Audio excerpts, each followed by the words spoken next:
Perkenalkan, nama saya Daniel Bawese Jawa Nuntun dari kelas 12 TOP absen 6. Di sini saya akan menjelaskan pengertian tentang jangka sorong dan juga penggunaannya. Pengertian jangka sorong. Apa itu jangka sorong? Jangka sorong adalah alat untuk mengukur panjang, diameter luar maupun diameter dalam suatu benda. Selain itu, jangka sorong bisa juga untuk mengukur kedalaman lubang atau bangun ruang, misalnya tabung ataupun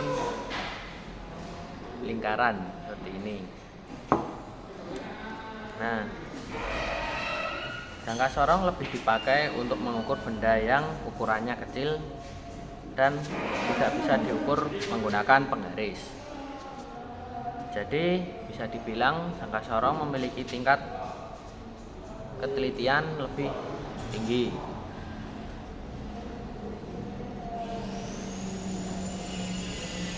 Tingkat ketelitian yang dimaksudkan adalah nilai skala terkecil yang bisa diukur. Beberapa nilai skala terkecil untuk jangka sorong adalah 0,01 milimeter.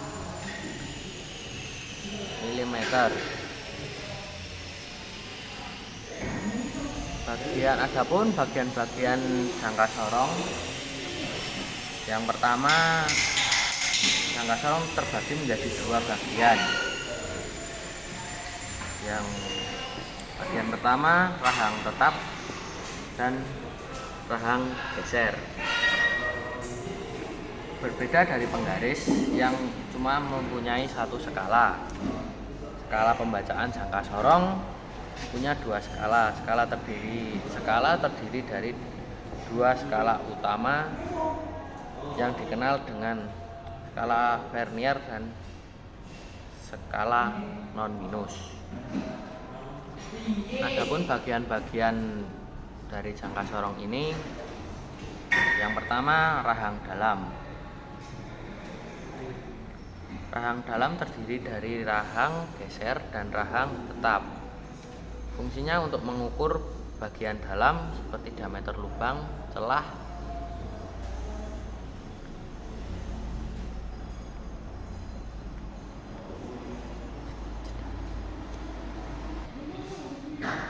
rahang yang kedua, rahang luar.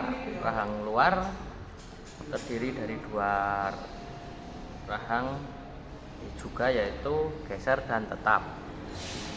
Fungsinya untuk mengukur bagian luar seperti diameter, lebar atau panjang benda. Yang ketiga, tangkai ukur kedalaman. Tangkai ukur kedalaman memiliki fungsi untuk mengukur kedalaman suatu lubang pada benda. Yang keempat, skala utama memiliki fungsi untuk menyatakan hasil ukuran utama. Biasanya dinyatakan dalam satuan cm atau inci. Umumnya panjang skala utama yaitu 15 sampai 17 cm. Yang kelima, skala nominus.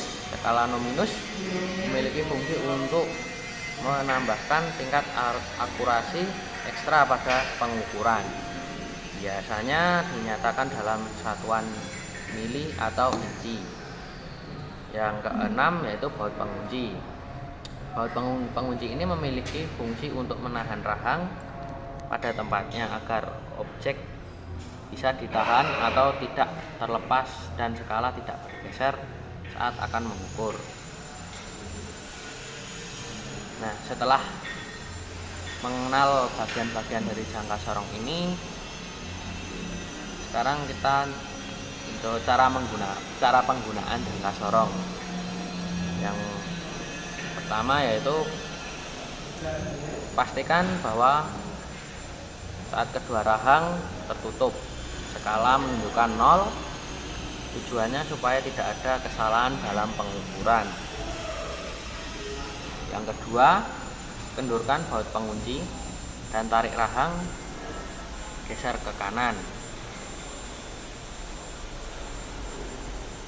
tarik sampai benda yang ingin diukur bisa pas ditempatkan di antara dua rahang, yang rahang tetap dan rahang geser. Yang ketiga, letakkan benda yang akan diukur di antara dua rahang, pastikan posisinya sudah sesuai.